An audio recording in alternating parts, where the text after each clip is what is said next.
الحمد لله نحمده ونستعينه ونستغفره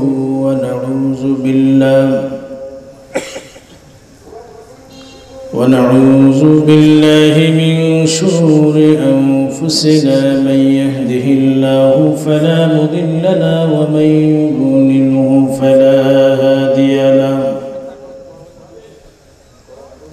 ونشهد أن لا إله إلا الله وحده لا شريك له ونشهد أن سيدنا وسندنا وحبيبنا وحبيب ربنا وطبيب قلوبنا ومولانا محمدا عبد الله ورسوله الذي أرسله بالحق بشيرا ونذيرا وداعيا إلى الله بإذنه وسراجا منيرا فقد قال الله تعالى في كلامه المجيد وفي فرقانه الحميد أعوذ بالله من الشيطان الرجيم بسم الله الرحمن الرحيم إن في خلق السماوات الله عليه وسلم أشرف أمتي حملة القرآن وأصحاب الليل أو كما قال عليه الصلاة والسلام إن الله وملائكته يصلون على النبي يا أيها الذين آمنوا صلوا عليه وسلموا تسليما اللهم صل على سيدنا مولانا محمد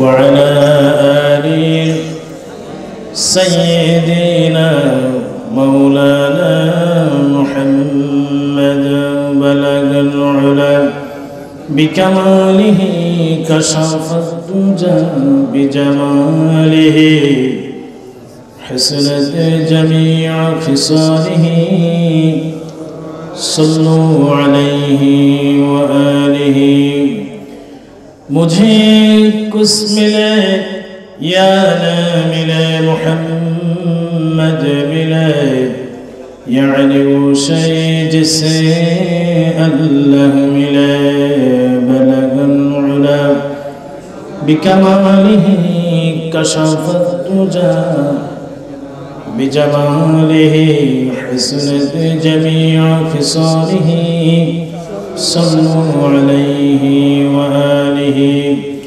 سورة يوسف بداري أي حكمة لقمان ما قارئ قرآن باري أي دل شازمان ما بلغ العلا بكماله كشف الدجى بجماله حسنت جميع خصاله صلوا عليه وآله নিশ্চিন্তপুর দক্ষিণ পাড়া নুরানী তালিমুল কুরআন মাদ্রাসার উদ্যোগে আয়োজিত বার্ষিক ওয়াজ ও দোয়ার মাহফিলের সম্মানিত সভাপতি সম্মানিত প্রধান অতিথি এই জনপদের কৃতি সন্তান জনাব শামসুদ্দিন ভূঁইয়া, মাহফিলে উপস্থিত জনাব উলামায়ে কিরাম, কোরআন প্রিয় মুসলিম ভাইরা আমার, পর্দার অন্তরালে শ্রবণরতা মা ও বোনেরা, সকলকে জানাচ্ছি আসসালামু আলাইকুম ওয়া রাহমাতুল্লাহি ওয়া বারাকাতুহু। কেমন আছেন সবাই? আল্লাহ পাক ভালো রেখেছেন? আলহামদুলিল্লাহ। রব্বানা লাকাল হামদ হামদান কাসীরান তাইয়িবান মুবারাকান ফীহি। প্রশংসা কার করেছি? আল্লাহর প্রশংসা করলাম। প্রশংসা কার করতে হবে? আল্লাহ পাকের, যিনি আমাকে আপনাকে সৃষ্টি করেছেন, তামাম কুল কায়নাতকে যিনি সৃষ্টি করেছেন।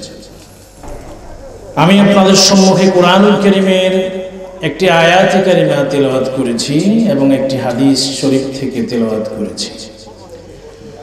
কোরআনুল কারীমের সূরাতু আলে ইমরানের আয়াত 190 নম্বর আয়াত। সূরার নাম সূরা আলে ইমরান, আয়াত নাম্বার 190। সূরাটি মাদানী। এই আয়াতে কারিমার সরল অনুবাদ হলো, আল্লাহ তাআলা বলেন, ইন্না ফী খালকিস সামাওয়াতি ওয়াল আরদি ওয়া ইখতিলাফিল লাইলি ওয়ান নাহার, নিশ্চয়ই আকাশ এবং জমিন সৃষ্টির ব্যাপারে, ওয়া ইখতিলাফিল লাইলি ওয়ান নাহার, দিন এবং রাতের পরিবর্তনের ব্যাপারে, লাআয়াতিন লিউলিল আলবাব, নিশ্চয়ই আমি চিন্তাশীলের জন্য গবেষণার উপকরণ রেখে দিয়েছি। গবেষণার উপকরণ রেখে দিয়েছি। যারা চিন্তা করে যে আকাশ আমি কেন তৈরি করলাম, জমিনকে কেন তৈরি করলাম, কেন রাত এবং দিনকে এভাবে পরিবর্তন করলাম, এই জন্য যারা চিন্তা করে তাদের জন্য অনেক গবেষণার বিষয় রয়েছে। সুবহানাল্লাহ। আকাশ কে বানিয়েছেন? এই আকাশের বয়স কত জানেন? কেউ কি বলতে পারবে? বলতে পারবে না। এই আকাশ কত হাজার বছর, কত হাজার কোটি বছর পর্যন্ত মাথার উপরে আছে। আজও পর্যন্ত এই আকাশ কি কখনো পুরান হয়েছে? এর রঙের ব্যাপারে, যে নীল আকাশ কেন নীল, বা এটা কেন পরিবর্তন হয় না, বা এটা পুরাতন হয়ে গেছে, এরকম কোনো কিছু কোনো ব্যক্তি কি বলতে পেরেছে আজ পর্যন্ত? বলতে পারেনি। এই আকাশ কত শত বছর হয়ে গেল, হাজার কোটি বছর পর্যন্ত আকাশের কোনো পরিবর্তন নাই। কিন্তু দেখেন, আপনার যদি একটা বাড়ি থাকে, 100 বছর পরে এই বাড়িটা কি পরিবর্তন হবে কি হবে না? জীর্ণ শীর্ণ হয়ে একদম শেষ। 100 বছর পরে আজকে যে শত কোটি টাকা দিয়ে বাড়ি বানানো হয়েছে, সেই বাড়ির কাছে যদি 100 বছর পরে কোনো ব্যক্তি যায়, সে গিয়ে দেখবে একটা জীর্ণ শীর্ণ বাড়ি, এখানে মানুষ থাকার কোনো পরিবেশ নাই। মাত্র 100 বছরের ব্যবধানে তোমাদের শত কোটি টাকার বিশাল ইমারত, বিশাল বিল্ডিং হয়ে যায়। কিন্তু কত হাজার বছর হয়ে গেল, কত দিন হয়ে গেল, ওই মহাকাশের কোনো পরিবর্তন আজ পর্যন্ত হয় নাই। হয়েছে? ওই আকাশটা রব্বুল আলামিন মহাশূন্যে স্থাপন করে রেখেছেন। তিনি বলেছেন, ওয়ালাকাদ যায়্যানা আস-সামাআদ দুনিয়া বিমাসাবিহ। আল্লাহ তাআলা বলেন, ও দুনিয়ার মানুষ, তোমাদের জন্য আমি ওই নীল আকাশটাকে তারকারাজি দিয়ে আমি আলোক উজ্জ্বল করে রেখে দিয়েছি, সাজিয়ে রেখেছি। সুবহানাল্লাহ। ওই আকাশটা সাজিয়েছেন কে? আল্লাহ তাআলা সাজিয়েছেন। বিজিনাতিল কাওয়াকিব, অগণিত অসংখ্য নক্ষত্র দিয়ে আল্লাহ রাব্বুল আলামিন এই আকাশকে সাজিয়েছেন। সুবহানাল্লাহ। কি গবেষণা করার দরকার আছে না? আচ্ছা, এরপরে দেখেন রব্বুল আলামিন বলেন তাবারাকাল্লাযী জাআলা ফিস সামাই বুরুজান ওয়া জাআলা ফিহা সিরাজান ওয়া কমারান মুনীরা। বরকতময় সেই রব যিনি মহাকাশের বুকে অগণিত অসংখ্য নক্ষত্র পুঞ্জমালা স্থাপন করে দিয়েছেন। বুরুজ লক্ষ কোটি নক্ষত্র পুঞ্জ দিয়ে যিনি আকাশকে সাজিয়ে দেন। এরপরে বলেছেন ওয়া জাআলা ফিহা সিরাজান ওয়া কমারান মুনীরা, সেখানে তিনি একটি প্রদীপ্ত সূর্য স্থাপন করে দিয়েছেন সুবহানাল্লাহ, এবং একটি আলোকিত চাঁদ সৃষ্টি করেছেন। এই সূর্যের কিরণ এক পাওয়ার হাউস গোটা দুনিয়ার মানুষকে আলোকিত করে যায়। প্রতি সেকেন্ডে সূর্য 150 মাইল গতিতে ছুটে চলছে সুবহানাল্লাহ পড়েন। 150 মাইল গতিতে প্রতি সেকেন্ডে সূর্য ছুটে চলছে পৃথিবী থেকে আমরা যে দেখছি সূর্যটা 13 লক্ষ গুণ বড়। এই পৃথিবী থেকে সূর্য সুবহানাল্লাহ প্রতি সেকেন্ডে 150 মাইল বেগে ছুটে চলছে। ওই মহাকাশে একটা গ্যালাক্সি আছে, অগণিত অসংখ্য কোটি কোটি গ্যালাক্সি আছে। একটা গ্যালাক্সির নাম হলো মিল্কি ওয়ে। এই মিল্কি ওয়ে গ্যালাক্সিকে যদি সূর্য একবার প্রদক্ষিণ করে 150 মাইল গতিতে প্রতি সেকেন্ডে ছুটে চলার মাধ্যমে, তাহলে এই সূর্যের 20 কোটি বছর সময় লাগবে। সুবহানাল্লাহ, কত বছর সময় লাগবে? 20 কোটি বছর সময় লাগবে শুধু একটা গ্যালাক্সিকে অতিক্রম করতে। তাহলে মহাকাশ কত বড়! আল্লাহু আকবার। এই মহাকাশের মালিক কে? এই সুবিশাল আকাশ যিনি সৃষ্টি করলেন, তার কুদরতের হাতে সকল ক্ষমতা। কিয়ামতের ময়দানে রব্বুল আলামিন এই বিশাল আকাশ কত বড় আপনি কল্পনাও করতে পারবেন না। এই আকাশ কত বড় আল্লাহ বলেছেন কোরআনুল কারীমে, কিয়ামতের দিন আমি এই গোটা মহাকাশ এবং পৃথিবীকে আমি আমার মুঠের মধ্যে চেপে ধরব। তাহলে আল্লাহ কত বড়!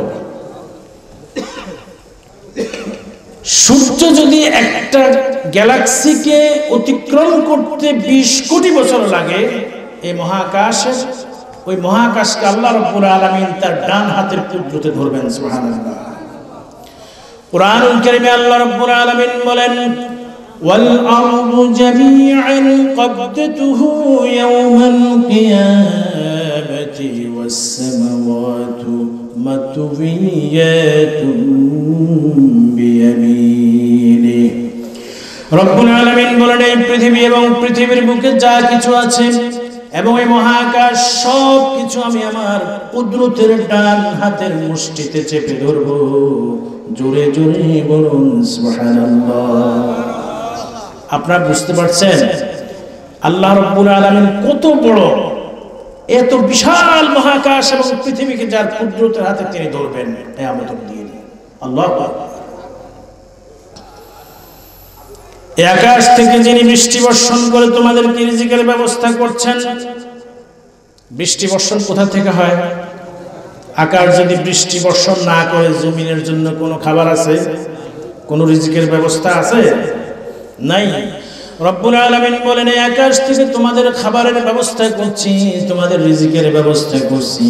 হুয়াল্লাযী আনজালা মিনাস সামাই মাআন فأخرج به من الثمرات رزقا لكم।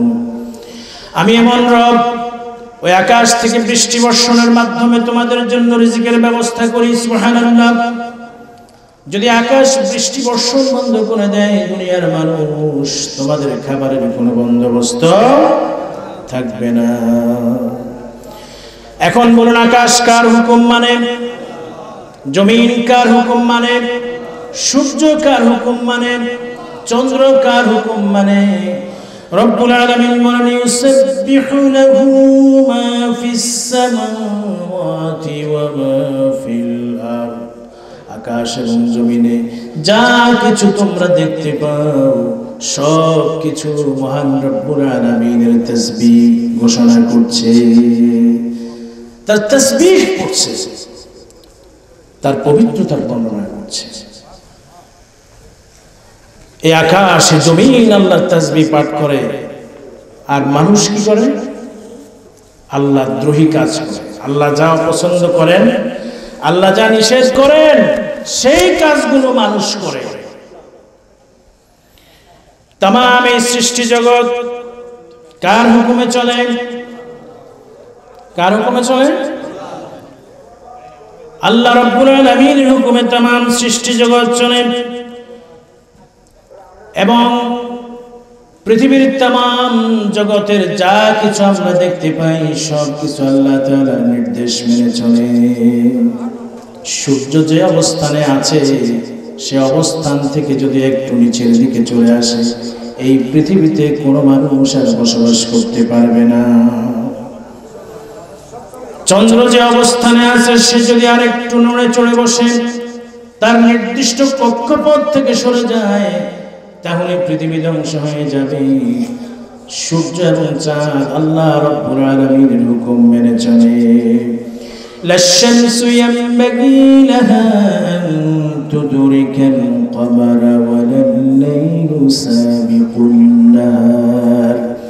চাঁদ এবং সূর্যের জন্য যে কক্ষপথ আমি তৈরি করে দিয়েছি, সেই নির্দিষ্ট কক্ষপথে চাঁদ এবং সূর্যগুলো এবং নক্ষত্রগুলো তারা বিচরণ করছে।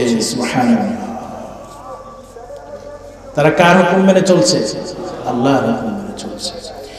যদি তামাম পৃথিবীর সমস্ত সৃষ্টিকুল আল্লাহর হুকুম মেনে চলে, মানুষ কার হুকুম মেনে চলবে? তো হুকুম মানার জন্য কিছু লাগবে কি লাগবে না? অর্ডার আসছে তো, আসছে। সে অর্ডারের নাম কি? সে হুকুমের কিতাব কি? কোরআনুল কারীম। আল্লাহ রাব্বুল আলামিন পৃথিবীর মানুষকে সৃষ্টি করলেন, আর একটি কিতাব নাযিল করে দিলেন, বললেন ও দুনিয়ার মানুষ, সেই কিতাবকে তোমরা অনুসরণ করো। ইত্তাবিউ মা উনজিলা ইলাইকুম মির রাব্বিকুম ওয়া লা তাত্তাবিউ মিন দুনিহি আউলিয়া। তোমার রবের পক্ষ থেকে যে কিতাব নাযিল হয়েছে, যে বিধান নাযিল হয়েছে, সেই বিধানের অনুসরণ করো। ওই বিধান ছাড়া অন্য কিছু অনুসরণ তোমরা করবে না। কার আদেশ? আমরা কার বিধান মেনে চলবো? আল্লাহর বিধান নাকি অন্য কারো বিধান? এখন তো অন্য বিধান মেনে চলা হচ্ছে। কোরআনের বিধানকে মানুষ বাদ দিয়ে, আল্লাহর বিধানকে বাদ দিয়ে, ইসলামের বিধানকে বাদ দিয়ে মানুষ অন্য বিধানের দিকে, অন্য মত এবং পথের দিকে ছুটছে। ঠিক না বেঠিক? অথচ মানার কথা তো এই কিতাব। সূর্য আল্লাহকে মানে, চাঁদ আল্লাহকে মানে, মহাকাশ আল্লাহ তাআলাকে মেনে চলছে, জমিন আল্লাহকে মেনে চলছে, আর সৃষ্টির সেরা জীব আল্লাহ তাআলার বিধানকে মেনে চলছে না। অতএব মেনে চলার কিতাব আল্লাহ রাব্বুল আলামিন দিয়েছেন। সেই কিতাব হলো কোরআনুল কারীম। কিতাবুন আনজালনাহু ইলাইকা লিতুখরিজান নাস মিনাজ যুলুমাতি ইলান নূর। এই কিতাব নাযিল করেছি আমি আপনার প্রতি, যেন আপনি পুঞ্জীভূত অন্ধকার থেকে মানুষকে, পৃথিবীর মানব জাতিকে অন্ধকার থেকে যেন আলোর দিকে নিয়ে আসতে পারেন। সুবহানাল্লাহ পড়েন। কিতাব দিয়েছেন কে? আর এই কিতাব গোটা দুনিয়ার মানুষকে অন্ধকার থেকে আলোর দিকে নিয়ে যাবে। রাসূল যখন দুনিয়ায় আসছেন তখন আইয়ামে জাহিলিয়া ছিল, অন্ধকারের যুগ ছিল। কিসের যুগ ছিল? অন্ধকারের যুগ ছিল। এমন যুগ, এমন অন্ধকার, মানব খুনের অন্ধকার, উলঙ্গপনার অন্ধকার, বেহায়াপনার অন্ধকার। ঠিক না বেঠিক?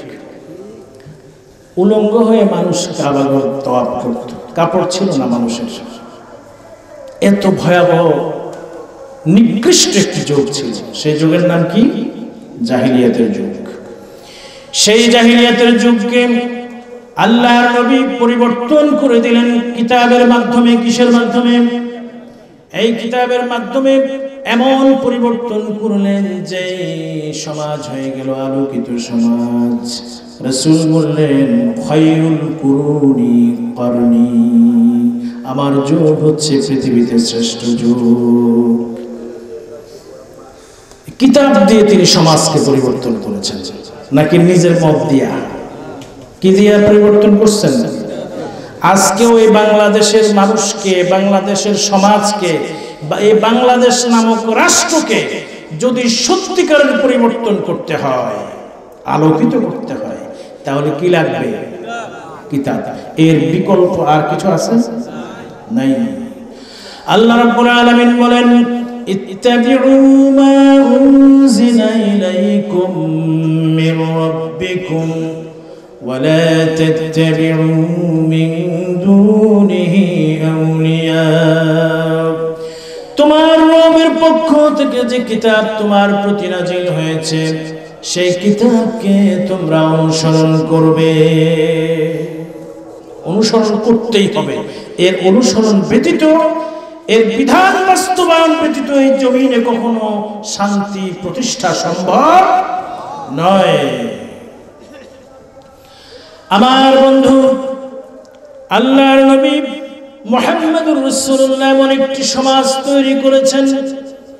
তিনি দুনিয়া থেকে বিদায় নিলেন, এরপরও এই আলোকিত সমাজ এই পৃথিবীতে রয়ে গেল। ঠিক না বেঠিক? হযরত ওমরের মতো একজন শাসক যদি দুনিয়ায় আসে, দুনিয়া পরিবর্তন হয়ে যেতে বাধ্য। ওমর রাদিয়াল্লাহু তাআলা আনহু কি দিয়ে শাসন করছেন? তিনি অর্ধজাহানের খলিফা ছিলেন। তিনি যে শাসন করছেন, তিনি যে রাষ্ট্র পরিচালনা করেছিলেন, কি দিয়ে পরিচালনা করেছেন? তার সংবিধান কি ছিল? কোরআনুল কারীম। তিনি তো রাষ্ট্র পরিচালনা করার মহান দায়িত্ব পালন করছেন। রাতের বেলা তিনি কাজ করছেন। দুইজন সাহাবী হযরত ওমরের কাছে আসলো। খলিফাতুল মুসলিমিন, আমিরুল মুমিনিন হযরত ওমর রাদিয়াল্লাহু তাআলা আনহুর কাছে দুজন সাহাবী আসলেন। এসে বললেন, ওগো খলিফাতুল মুসলিমিন, আপনার সাথে আমাদের ব্যক্তিগত কিছু কাজ রয়েছে, সলা পরামর্শ রয়েছে। হযরত ওমর তারা আসার সাথে সাথে তিনি যে বাতি জ্বালিয়ে তিনি যে কাজ করছেন, সেই বাতিটা তিনি নিভিয়ে দিলেন। এরপরে তারা বললেন, আমিরুল মুমিনিন, আমরা আসলাম, আপনি বাতি নিভিয়ে দিলেন, বুঝলাম না বিষয়টা, কারণ কি? অন্ধকার হয়ে গেল, আরেকটা বাতি তিনি জ্বালালেন। হযরত ওমর বলেন, ও আল্লাহর নবীর সাহাবী, রাষ্ট্রীয় কাজ করার জন্য রাষ্ট্রীয় তেল ব্যবহার করে আমি রাষ্ট্রের কাজ করছি।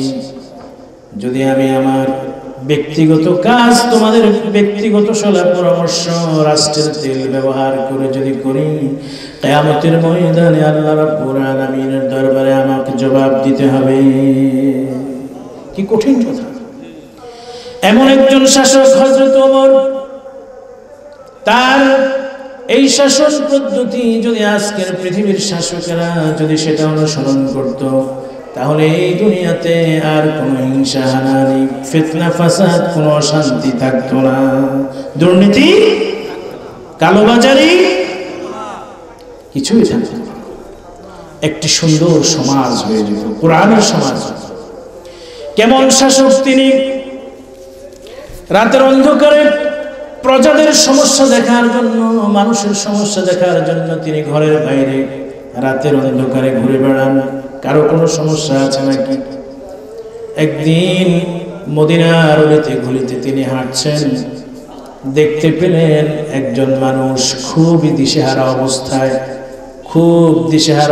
ঘোরাফেরা করছে। হযরত ওমর তার কাছে গিয়ে জিজ্ঞেস করলেন, ভাই, তোমার কি হয়েছে? কোনো সমস্যা হয়েছে নাকি?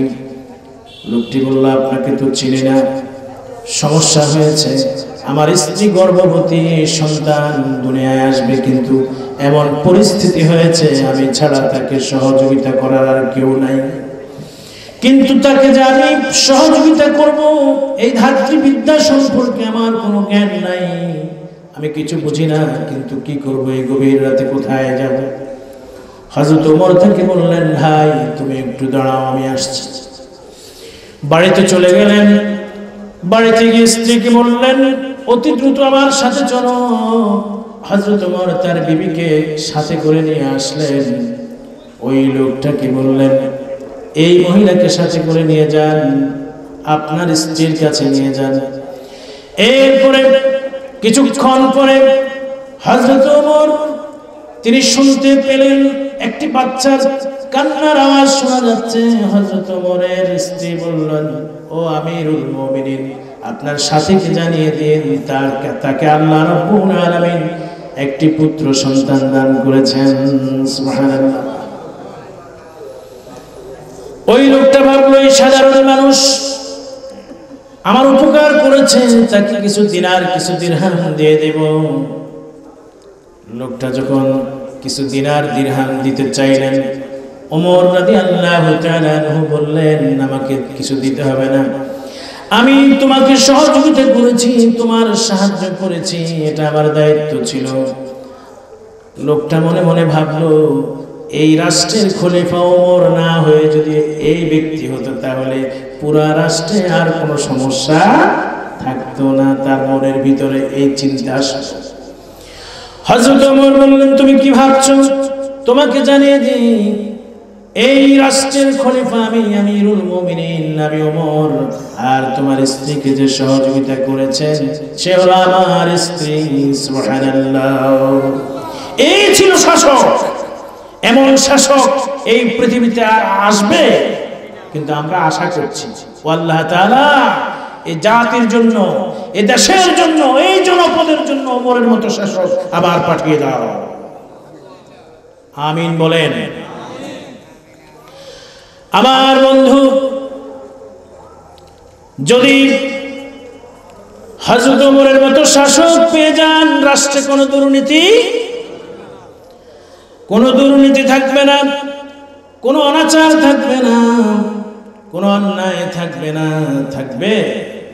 থাকবে না। রাষ্ট্রকে এমন একজন মহান ব্যক্তির হাতে উঠিয়ে দিতে হবে। আচ্ছা, আপনাদের ওমরের মতো শাসক। আচ্ছা, উদাহরণস্বরূপ মনে করেন ৪৫ জন আল্লাহওয়ালা ব্যক্তি। কয়জন? ৪৫ জন আল্লাহওয়ালা ব্যক্তি, ৪৫টা সিট একটা বাস আছে না? এই নিশ্চিন্তপুর গ্রাম থেকে তারা রওনা দেবে ঢাকার উদ্দেশ্যে, বাসে উঠছে। কিন্তু সমস্যা হলো, বাসের চালক সে গত রাতে ঘুমায় নাই, প্রচুর বাংলা মদ খেয়েছে, অর্ধ পাগল বাংলা মদ ছিলেন তো, এ খায়া তার অবস্থা এমনিতেই টালমাটাল। এই ব্যক্তি বাস উঠছে ড্রাইভ করার জন্য। আপনাদের নিশ্চিন্তপুরের ৪৫ জন খুবই গুরুত্বপূর্ণ ব্যক্তি, আল্লাহওয়ালা, দাড়ি পাকা, মাদ্রাসার শিক্ষক, স্কুলের শিক্ষক, ইউনিভার্সিটির টিচার, গ্রামের মাতবর, গুরুত্বপূর্ণ ব্যক্তিদেরকে নিয়ে সে রওনা দিয়েছে ঢাকার উদ্দেশ্যে। গাড়ি কি রাস্তায় থাকবে? কোন দিকে যাবে? খাদে যাওয়ার সম্ভাবনা আছে না? হয় আহত হবে, না হয় নিহত হবে। ঢাকা তো যাইতে পারবে না। পারবে? ঢাকা যাওয়ার আগে কামসারা। কি কামসারা না? ঠিক এই বাংলাদেশের জনগণ যদি বাংলাদেশ নামক রাষ্ট্রের গুরুত্বপূর্ণ একটি পদ, এখানে যদি কোনো সন্ত্রাসী, কোনো মদখোর, এই ধরনের কোনো মেন্টাল মানুষকে, যার মধ্যে ন্যূনতম নৈতিকতা নেই, যার মধ্যে কোনো দায়িত্ব জ্ঞান নাই, এমন একটা মানুষের হাতে যদি বাংলাদেশ নামক রাষ্ট্রকে ড্রাইভ করার জন্য দেওয়া হয়, এই রাষ্ট্রটা কি সঠিকভাবে চলবে কিনা বলেন? অবশ্যই রাষ্ট্রের মানুষগুলো আহত হয়ে যাবে, নিহত হয়ে যাবে, রাষ্ট্রের মানুষগুলো ক্ষতিগ্রস্ত হয়ে যাবে, ভয়ঙ্কর ভয়ঙ্কর সমস্যার মধ্যে নিপতিত হয়ে যাবে। আবার বিপরীত থেকে চিন্তা করুন, যদি এই নিশ্চিন্তপুর গ্রাম থেকে আশেপাশের গ্রামের যত পাগল আছে, মারাত্মক পাগল, গায়ে কোনো কাপড় রাখে না, এরকম 45 জন পাগলকে বাংলাদেশের পাবনার মেন্টাল হসপিটাল আছে না, জাতীয় মানসিক হসপিটালে নিয়ে যাওয়ার জন্য একজন ভালো ড্রাইভার, গুরুত্বপূর্ণ ব্যক্তি, খুব দায়িত্ব জ্ঞান আছে, অত্যন্ত সৎ নম্র, ড্রাইভিং পেশায় সম্পূর্ণ অভিজ্ঞতা সম্পন্ন এমন ব্যক্তির হাতে একটি গাড়ি দিয়ে 45 জন পাগলকে যদি পাবনার মেন্টাল হসপিটালের দিকে পাঠানো হয়, গাড়ি ঠিক মতো যাবে কি যাবে না? অবশ্যই যাবে। সুতরাং এইভাবে যদি আমরা আমাদের দেশের রাজনীতি, আমাদের অর্থনীতি, আমাদের সমাজনীতি, আমাদের জীবনের যত প্রয়োজনীয় বিষয় আছে সব কিছু যদি আমরা এমন একজন আল্লাহর বান্দার হাতে উঠায় দিতে পারি, যিনি সৎ, যিনি নৈতিকতা সম্পন্ন, যিনি নামাজি, যিনি মানুষের অধিকারের বিষয়ে সচেতন, যিনি যোগ্য, যিনি অভিজ্ঞ, যিনি আল্লাহর কোরআনের গবেষক, এমন ব্যক্তির হাতে যদি বাংলাদেশ নামক রাষ্ট্রের ক্ষমতা যদি আপনারা তুলে দেন, বাংলাদেশের জমিনে জান্নাতের সুবাতাস বইবে। ঠিক না? আমার বন্ধুগণ, আমার ভাইয়েরা, এই মুসলমানেরা কোরআন দিয়ে রাষ্ট্রকে পরিচালনা করতে হবে, তাহলে রাষ্ট্র সঠিকভাবে চলবে, সমাজ সঠিকভাবে চলবে, সেক্রেটারিয়েট সঠিকভাবে চলবে, সংসদ ভবন সঠিকভাবে চলবে। কি দিয়ে চলতে হবে? কোরআন কারীম দিয়ে।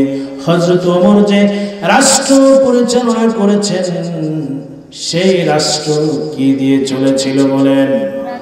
কোরআন দিয়ে।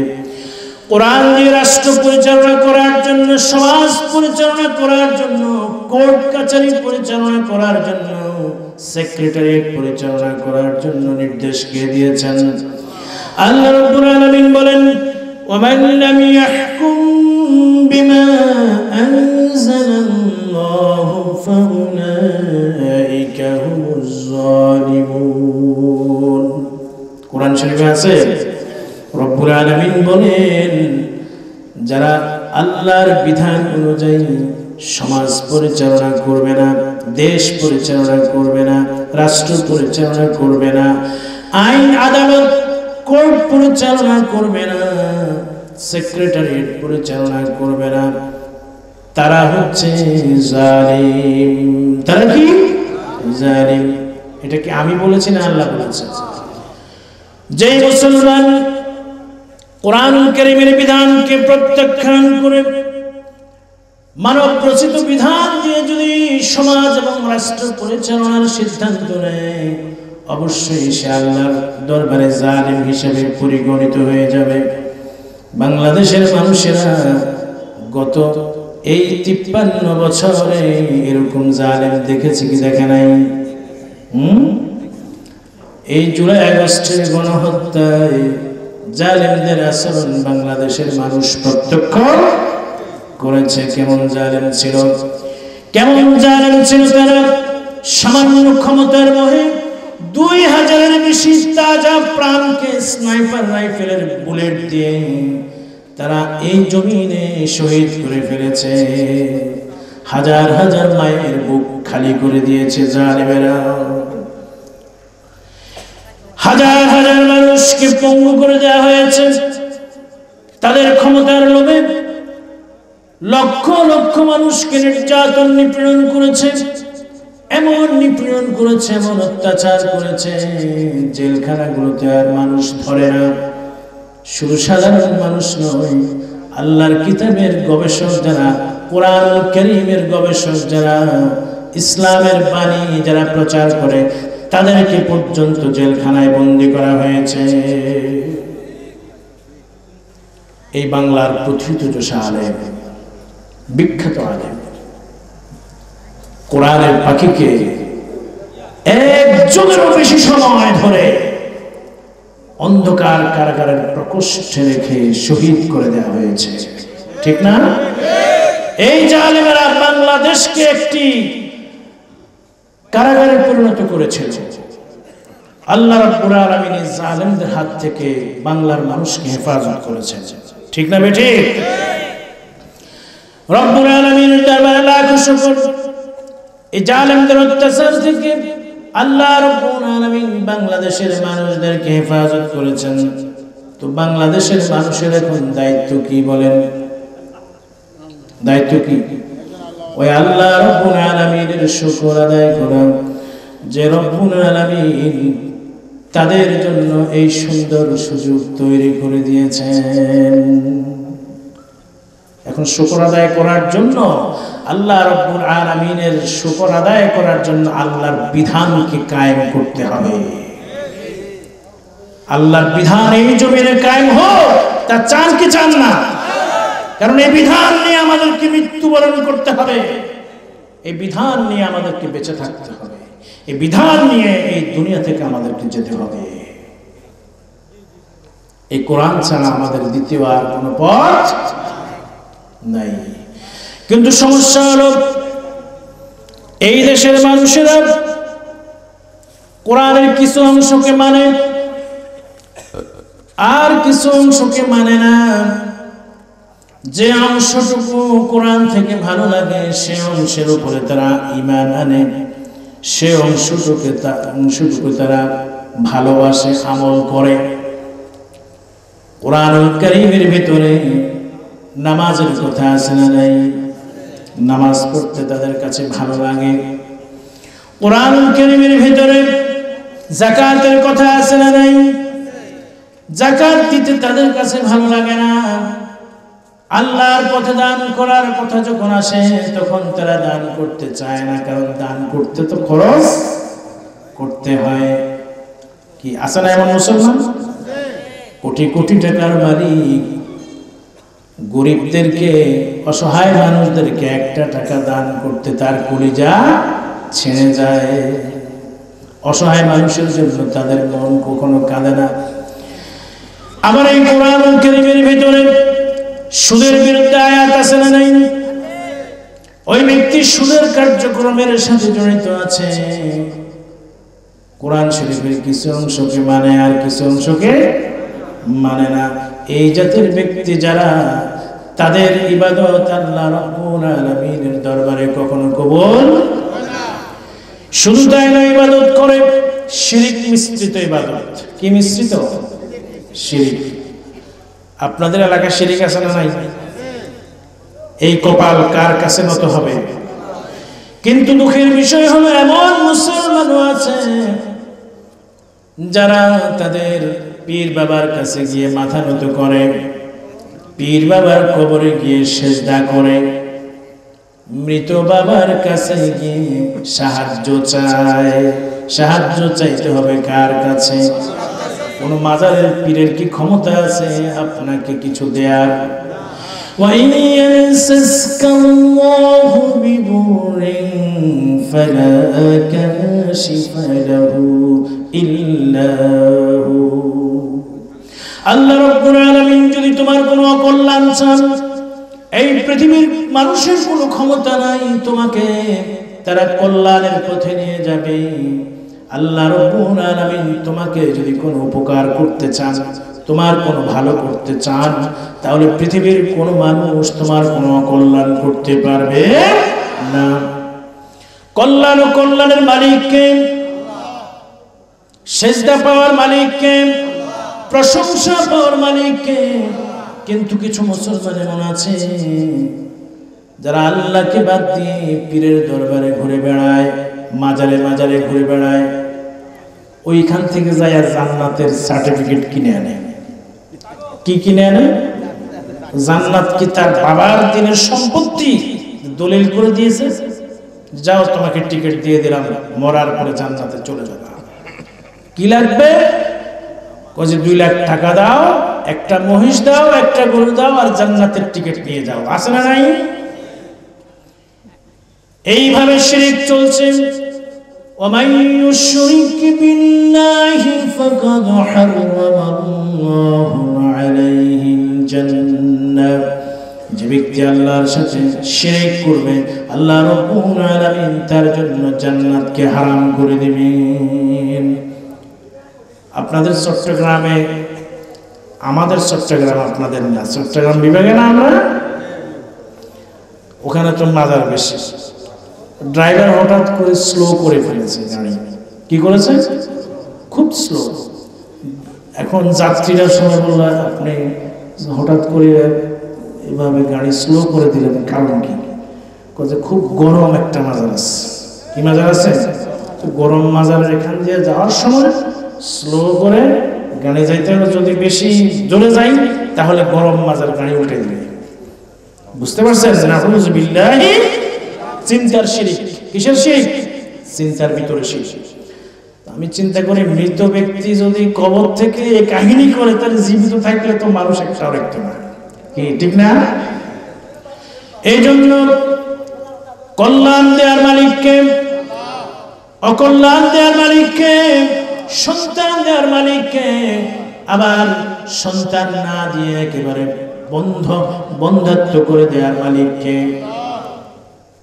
বন্ধাত্বর মহিলা আছেন? বন্ধা সন্তান দেবে কে? কোন পীরের পক্ষে সন্তান দেওয়া সম্ভব? এই জন্য কিতাবটা পুরোপুরি মানতে হবে।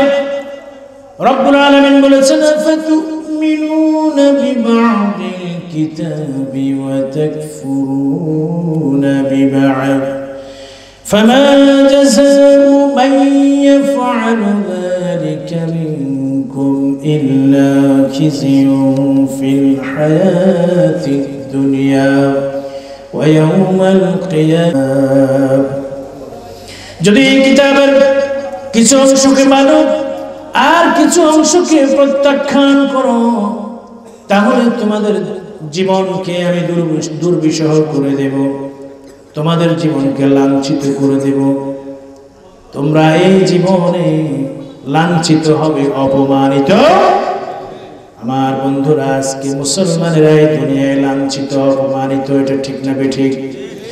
আজকের ফিলিস্তিন, আজকের ভারতের কাশ্মীর, আজকের ইয়েমেন, এই যে সিরিয়া, গোটা মধ্যপ্রাচ্যে, তাম দুনিয়ার দিক দিগন্তে কোটি কোটি মুসলমানকে হত্যা করা হচ্ছে, বাড়িঘর থেকে বিতাড়িত করা হচ্ছে। কারণ কি? মুসলমানরা আল্লাহর কিতাবকে শক্তভাবে ধারণ করে নাই, এই কিতাবকে বাদ দিয়েছে, কিতাবের গবেষণা থেকে তারা সরে এসেছে। এই কিতাব এখনো আমাদের মাঝে অবিকৃত অবস্থা আছে, ঠিক না? কি এর মধ্যে কোনো সন্দেহ আছে? কোনো সন্দেহের অবকাশ আছে? কিতাব এটা সম্পূর্ণ এখনো অক্ষুণ্ণ অবস্থায় রয়েছে, কিয়ামত পর্যন্ত থাকবে। এই কিতাব যতদিন আমাদের মধ্যে থাকবে ততদিন আমরা আশা রাখতে পারি ইনশাআল্লাহ আমরা যদি কিতাবের বিধান মেনে চলি তাহলে আল্লাহ রাব্বুল আলামিনের প্রকৃত শান্তি নিয়ামত দিয়ে দুনিয়া ভরপুর হয়ে যাবে। ওয়ালাউ আন্না আহলাল কুরা আমানু ওয়াত্তাকু লাফাতাহনা আলাইহিম বারাকাতিম মিনাস সামাই ওয়াল আরদ। রব্বুল আলামিন বলেন, যদি এই পৃথিবীর মানুষেরা ঈমান আনতো এবং আল্লাহকে ভয় করে চলতো, এই কিতাবের বিধান দিয়ে তারা যদি তাদের জীবন পরিচালনা করত, তাদের সমাজ পরিচালনা করত, তাহলে আকাশ এবং জমিনের সকল নিয়ামত তাদের জন্য আমি অবারিত করে দিতাম। আসমানের নিয়ামতের দরজাগুলো তাদের জন্য খুলে দিতাম, জমিনের নিয়ামতের দরজাগুলো তাদের জন্য আমি আল্লাহ খুলে দিতাম, যদি তারা এই কিতাব অনুযায়ী তারা যদি জীবনকে পরিচালনা করত। ওয়ালাউ আন্না আহলাল কুরা। এখন এই কিতাব দিয়ে আমরা আমাদের জীবন পরিচালনা করতে রাজি আছি। আমি আপনাদের সম্মুখে একটি হাদিস পড়েছি।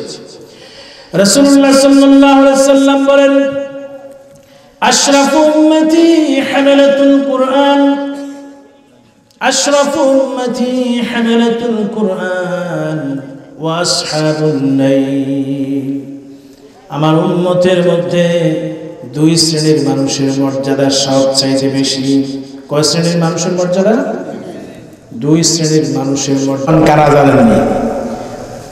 যারা আল্লাহর কিতাবের সবচেয়ে বড় দুশমন, যারা ইসলামের দুশমন, যারা মানুষের অর্থকে পাচার করছে, যারা অবৈধ। আল্লাহর নবী বলেন আল্লাহ রাব্বুল আলামিনের কাছে সবচেয়ে শ্রেষ্ঠ বান্দা, সবচেয়ে মর্যাদাবান বান্দা হলো তারা যারা আল্লাহর কিতাবকে অনুসরণ করে চলে। এক শ্রেণী।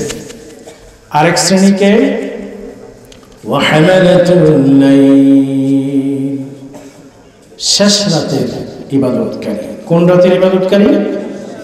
তাইলে কয় শ্রেণীর মানুষের সম্মান বেশি? দুই শ্রেণী। এক শ্রেণীর মানুষ হলো যারা কোরআন দিয়ে জীবন পরিচালনা করে, সমাজ পরিচালনা করে, রাষ্ট্র পরিচালনা করে, কোরআনের বিধান দিয়ে তারা এই সমাজকে সত্যিকার অর্থে প্রশাসন পরিচালনা করে। তারা হচ্ছে আল্লাহর কাছে সবচেয়ে বেশি সম্মানিত। সুবহানাল্লাহ। এক শ্রেণী। আরেক শ্রেণী হলো আসহাবুল লাইল, যারা রাতের অন্ধকারে আল্লাহ রাব্বুল আলামিনকে সিজদা করে, মানে তাহাজ্জুদের নামাজ আদায় করে।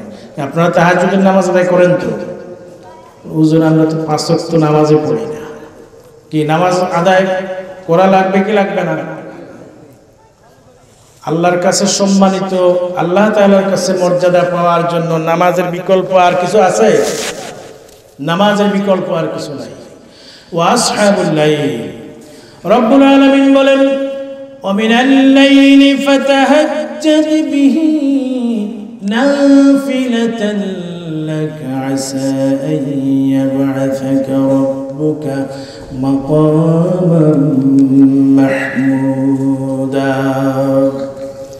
ওগো নবী, রাতের কিছু অংশে যদি আপনি আল্লাহ রাব্বুল আলামিনের জন্য নিজেকে নিয়োজিত করে দেন, কিছু অংশ যদি নামাজের জন্য দাঁড়িয়ে যান, রাতের কিছু অংশ ফাতাহাজ্জাদ বিহি, তাহাজ্জুদের সালাত আপনি আদায় করেন।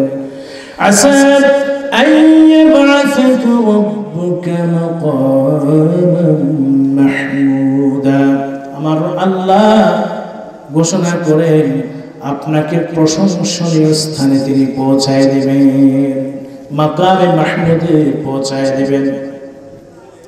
এটা শুধু নবীর জন্য নাকি উম্মতের জন্য? নবী এবং উম্মত উভয় শ্রেণীকে আল্লাহ মাকামে মাহমুদ দান করবেন ইনশাআল্লাহ। সুতরাং আল্লাহ রাব্বুল আলামিনের প্রিয় বান্দা হওয়ার জন্য দুটো জিনিস লাগবে। কয়টা জিনিস লাগবে বলেন? একটা হলো কোরআন আর একটা হলো সালাত। এই দুটো ছাড়া আর বিকল্প রাস্তা আমাদের জন্য খোলা নাই। একদিন আল্লাহর নবী মুহাম্মদ রাসূলুল্লাহ সাল্লাল্লাহু আলাইহি ওয়াসাল্লাম আল্লাহর কোরআনকে এভাবে ধরলেন সাহাবীদের সামনে। সাহাবীদেরকে বললেন, আমার সাহাবীরা, ইন্না হাযাল কুরআন, নিশ্চয় এই কোরআন, তরফহু বিয়াদিল্লাহ ওয়া তরফহু বিয়াদিকুম ফাতামাসসাকু বিহি ফাইন্নাকুম লান তাদিল্লু ওয়া লান তাহলিকু বা'দাহু আবাদা। নবীজি বললেন, এই কোরআন এর এক প্রান্ত আল্লাহ রাব্বুল আলামিনের হাতে, আর এক প্রান্ত দুনিয়ার মানুষ তোমাদের জন্য আল্লাহ রাব্বুল আলামিন দুনিয়াতে ছেড়ে দিয়েছেন। তাহলে কোরআনুল কারীমের এক প্রান্ত কয়টা? দুইটা। রশি কিন্তু একটা। রশি কয়টা? এটা একটা রশি। এক মাথা কার হাতে? এক মাথা আল্লাহর হাতে, আর এক মাথা দুনিয়াতে ছেড়ে দেওয়া হয়েছে। সুবহানাল্লাহ পড়েন। এক মাথা কার হাতে লাগানো? ইন্না হাযাল কুরআন তরফহু বিয়াদিল্লাহ ওয়া তরফহু বিয়াদিকুম, নিশ্চয়ই কোরআনের এক প্রান্ত আল্লাহর হাতে, আর এক প্রান্ত দুনিয়ার মানুষ তোমাদের জন্য ছেড়ে দেওয়া হয়েছে। ফাতামাসসাকু বিহি, তোমরা এই কিতাবকে ধারণ করো। কি করো? ধারণ করো। ফাইন্নাকুম লান তাদিল্লু ওয়া লান তাহলিকু বা'দাহু আবাদা। যদি এই কিতাবকে সঠিকভাবে ধারণ করতে পারো, তোমরা গোমরাহ হয়ে যাবে না, তোমরা পথভ্রষ্ট হয়ে যাবে না, পৃথিবীর কোনো শক্তি তোমাদের কোনো ক্ষতি করতে পারবে না। কে বলেছেন? মুহাম্মাদুর রাসূলুল্লাহ সাল্লাল্লাহু আলাইহি ওয়াসাল্লাম। আজকে দুনিয়ায় মুসলমানরা নির্যাতিত, এই মুসলমানরা অপমানিত, এই মুসলমানরা সবচেয়ে বেশি নিগৃহীত, সবচেয়ে বেশি লাঞ্ছিত, সবচেয়ে বেশি অপমানিত। এর একটাই কারণ, সেই কারণ হলো মুসলমানরা আল্লাহর কিতাবকে প্রত্যাখ্যান করেছে। কথা ঠিক না? কিয়ামতের ময়দানে আল্লাহ রাব্বুল আলামিনের দরবারে আল্লাহর নবী মুহাম্মদুর রাসূলুল্লাহ সাল্লাল্লাহু আলাইহি ওয়াসাল্লাম আল্লাহর দরবারে এই উম্মতের বিরুদ্ধে নালিশ করবেন। কারণ এই কিতাবকে প্রতিষ্ঠা করার জন্য উহুদের ময়দানে আমার নবীর দান মোবারক শহীদ হয়েছে, আমার নবীর শরীর থেকে তায়েফের ময়দানে রক্ত ঝরেছে, হাজার হাজার সাহাবায়ে কেরাম জীবন দিয়েছেন, জীবন উৎসর্গ করে দিয়েছেন আল্লাহর কিতাবকে দুনিয়াতে প্রতিষ্ঠা করার জন্য। ঠিক না বেঠিক? তাদের রক্তের বিনিময়ে ইসলাম এই দুনিয়াতে প্রতিষ্ঠিত হয়েছে। আজকে ইসলামের প্রধান যে বাণী, ইসলামের প্রধান নিয়ামক শক্তি, যে শক্তি দিয়ে ইসলাম পৃথিবীতে টিকে আছে, সেই শক্তি হলো কোরআন। সেই শক্তি কি? অথচ এই মুসলমান এই কিতাবের সাথে সবচেয়ে বেশি তারা এর সাথে নাফরমানি করছে। রব্বুল আলামিনের দরবারে নবী বলবেন, ইয়া রাব্বি ইন্না কওমি ইত্তাখাযু হাযাল কুরআনা মাহজুরা। ও আমার রব, আমি আমার উম্মতের কাছে কোরআন রেখে এসেছিলাম, কিতাব রেখে এসেছিলাম, কিন্তু এই উম্মত এই কিতাবকে অবহেলার বস্তু বানিয়েছিল। কিসের বস্তু বানিয়েছে? অবহেলার বস্তু বানিয়েছে। আমাদের সব জায়গায় সব ঠিক আছে, কিন্তু কোরআনের কথা আসলে তখন আমাদের আর কোনো কিছু ঠিক নাই। কোরআনের কথা আসলে এক শ্রেণীর মানুষের গায়ে আগুন জ্বলে। কি আছে না নাই? খুব মারাত্মক আগুন জ্বলে। তারা ভাবছে এই দুনিয়ায় তাদের সব কিছু, খাও দাও ফুর্তি করো, দুনিয়াটা কি? দুনিয়াটা মস্ত করো, খাও দাও ফুর্তি করো, যাওয়া লাগবে না? যাওয়া লাগবে? যাওয়া লাগলে কি নিয়ে যেতে হবে? এই কোরআন ছাড়া যাওয়ার কোনো রাস্তা আছে? আর যদি কোরআন ছাড়া কোনো মুসলমান কোরআনের বিধানের বিরোধিতা করে, এই কোরআনকে অপমান করে যদি পৃথিবী থেকে বিদায় নেয়, তার জন্য চরম দুর্দশা অপেক্ষা করছে। ঠিক না? কি ঠিক না? যান না, একবার মৃত্যুবরণ করে দেখেন, রুহটা বের হোক না। রুহটা বের হওয়ার পরে তখন বোঝা যাবে যে কোরআন কত বড় এক শক্তি ছিল। কিয়ামতের ময়দানে আপনার জন্য আল্লাহর কিতাব সুপারিশ করবে। কি বিশ্বাস করেন? কিতাব আপনার জন্য সুপারিশ করবে। আল্লাহ নবী বলেন, আল কুরআন ইয়াশফাউ লিল আবদি ইয়াওমাল কিয়ামা। আমার উম্মতের জন্য কোরআন কারীম আল্লাহর দরবারে কিয়ামতের ময়দানে সুপারিশ করবে। সুবহানাল্লাহ। কি বিশ্বাস করেন? যদি কোরআন সুপারিশ করে তাহলে জাহান্নাম থেকে মুক্তি পাবেন। আর ওই যে কোরআন যদি আপনার বিরোধিতায় চলে যায়, আল্লাহ নবী যদি আপনার বিরুদ্ধে সাক্ষী দেন, ইয়া রাব্বি ইন্না কওমি ইত্তাখাযু হাযাল কুরআনা মাহজুরা। এই কোরআনকে যারা অবহেলার বস্তু বানিয়েছেন, কিয়ামতের ময়দানে অবশ্যই আসামির কাঠগড়ায় দাঁড়াতে হবে। এই জন্য আপনাদের কাছে আরজ করে যাই, নিজে কোরআন শিখুন, পরিবারকে কোরআন শেখান, সন্তানকে আলেম বানান, অন্তত একটা সন্তান হলেও এই মাদ্রাসায় ভর্তি করিয়ে দেন, তাকে কোরআনের শিক্ষা দেন। কিয়ামতের ময়দানে যেন আপনি আলেমের পিতা হিসেবে আপনি দাঁড়াতে পারেন। দুনিয়ার কোন সম্পদ নিয়ে কি কবরে যাওয়া যাবে? আখিরাতে যাওয়া যাবে? জাহান্নাম থেকে বাঁচা যাবে? জাহান্নাম থেকে বাঁচার দুনিয়াবি সম্পদ দিয়ে কি জাহান্নাম থেকে বাঁচা যাবে? বাঁচা যাবে না। বাঁচতে হলে জাহান্নাম থেকে আল্লাহর কিতাব লাগবে লাগবে লাগবে। فمن زحزح عن النار وأدخل الجنة فقد فاز فمن زحزح عن النار যাকে জাহান্নাম থেকে বাঁচানো হয়েছে, ওয়া উদখিলাল জান্নাতা আর যাকে জান্নাত দেয়া হয়েছে, ফাকাদ ফাজ সেই হচ্ছে আসল সফল। আপনি আমি মনে করি যে 10 তলা বাড়ি থাকলে, 10খানি জায়গা থাকলে, কোটি টাকা থাকলে সফল, কি এরকম মনে করে না মানুষ? সফল মানুষ কে আসলে?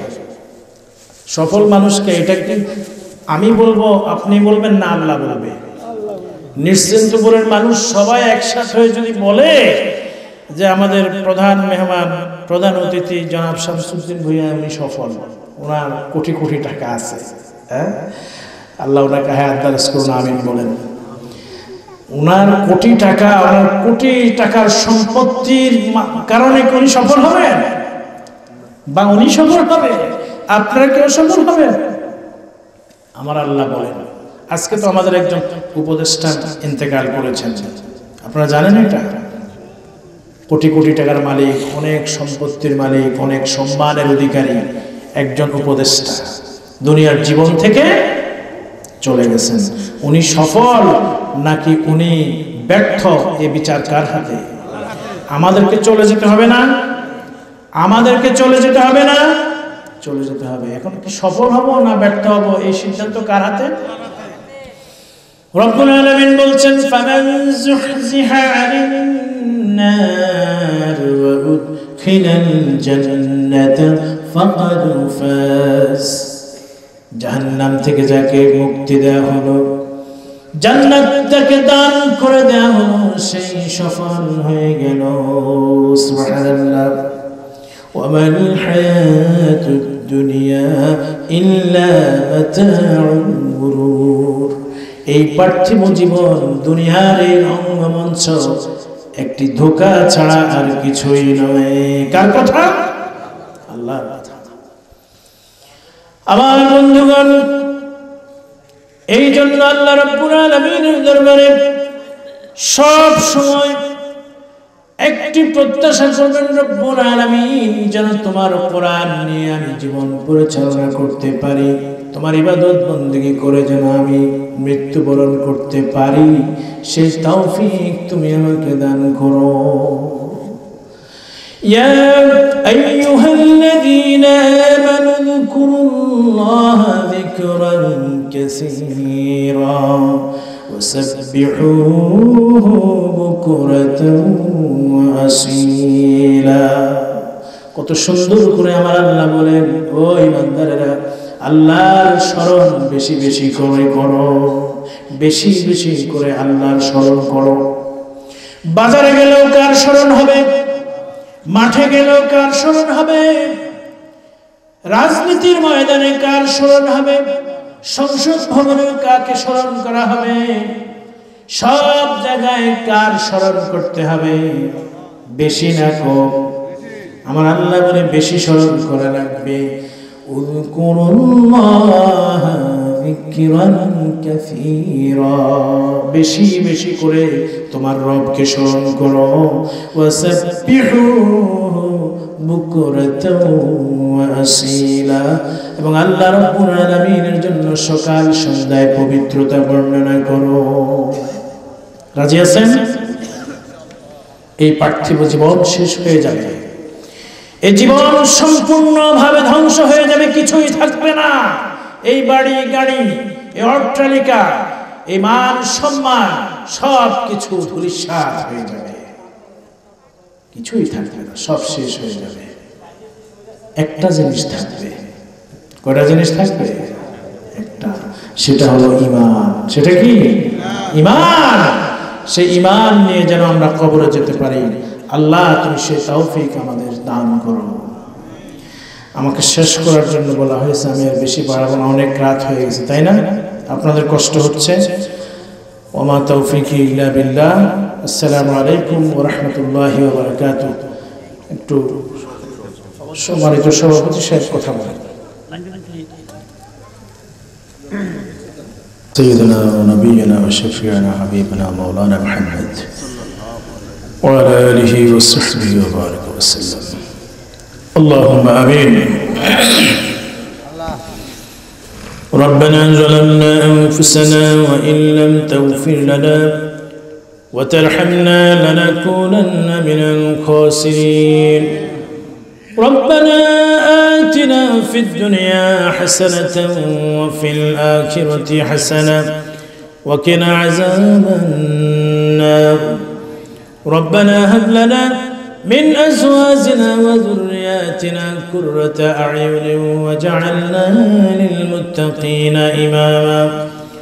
رب العالمين নিশ্চিন্তপুরে গ্রামে কুরআনুল কারীমের মাহফিলের এই প্যান্ডেলে বসে এই রজনীতে তোমার মহান কুদরতের দরবারে, রহমতের দরবারে, মাগফিরাতের দরবারে বড় আশা নিয়ে দুখানা হাত উত্তোলন করেছিলে মাবুদ। সেই বিকেল থেকে নিয়ে শুরু করে এই পর্যন্ত এই মাহফিলে যতটুকুন কোরআন কারীমের আলোচনা করা হয়েছে সমস্ত আমলগুলোকে আল্লাহ রাব্বুল আলামিন তুমি কবুল মঞ্জুর করে নাও। এর হাদিয়াটুকু লক্ষ কোটি গুণে বাড়াইয়া নবী পাকের রূহ মুবারকে সোনার মদিনায় পৌঁছে দাও। নবীজির সমস্ত সাহাবায়ে কেরামিন, তাবিঈন, তাবে তাবিঈন, উলামায়ে দ্বীন, উলামায়ে মুতাকাদ্দিমিন, মুতাআক্খিরিনদের কবরে হাদিয়া পৌঁছে দাও।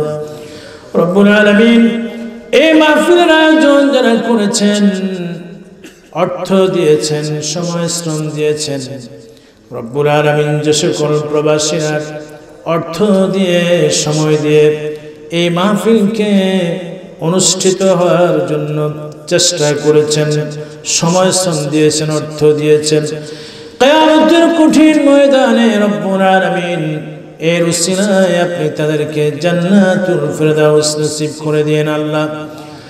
আয় রব্বুল আলামিন এই মাদ্রাসার জন্য যারা দান করেছেন মরহুম আখতার সাহেব, আখতার ফারুক সাহেব, আল্লাহ রব্বুল আলামিন তার কবরটাকে জান্নাতের বাগান বানায় দেন।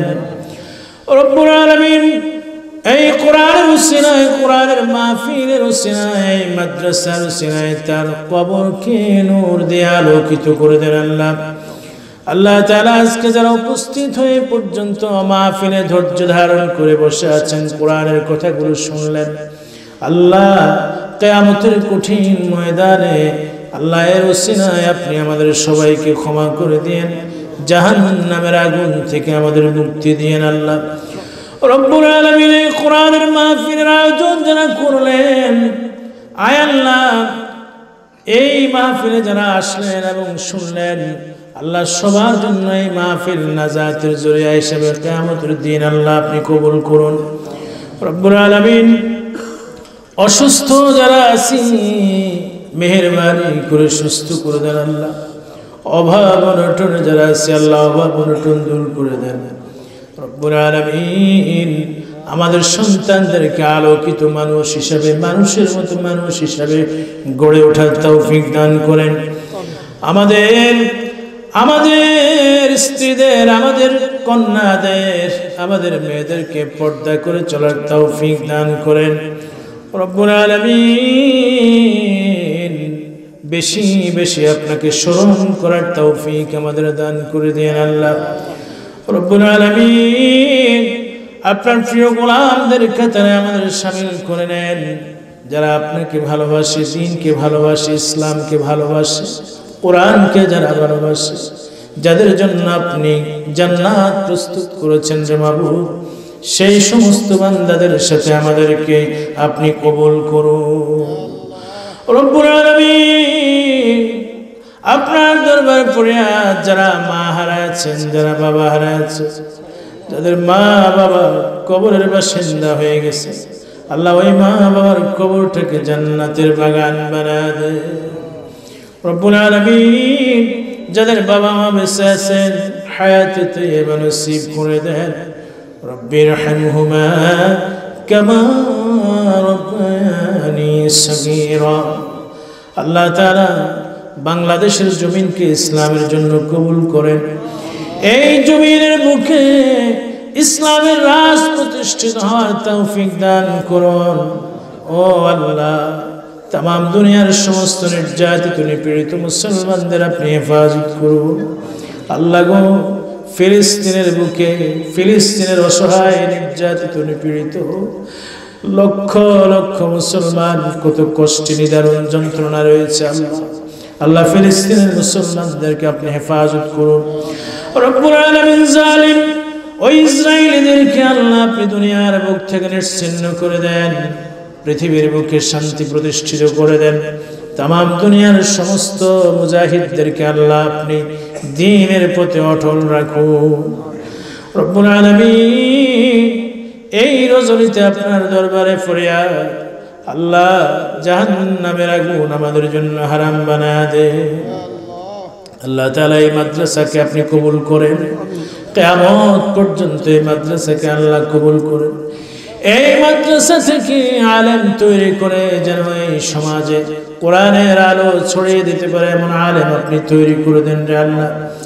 রব্বুল আলামিন, এই গ্রামের উপর আপনার খাস রহমত নাজিল করুন। এই গ্রামের উপর আপনার খাস রহমত নাজিল করুন। ব্যবসা বাণিজ্যে উন্নতি দান করুন। খেতে খামারে ফসলে আল্লাহ আপনি তরক্কি দান করুন, বরকত দান করুন। রব্বুল আলামিন, আমাদের দোয়া কবুল করুন। আখিরি ফরিয়াদ আপনার দরবারে, যেদিন এই দুনিয়ার জীবন ছেড়ে চিরদিনের জন্য বিদায় নিয়ে কবরের দেশে চলে যাব, সেই মুসিবতের দিনে ঈমানের কালিমাটুকু আমাদের জবান দিয়ে জারি রেখে দিন, লা ইলাহা ইল্লাল্লাহু মুহাম্মাদুর রাসূলুল্লাহ।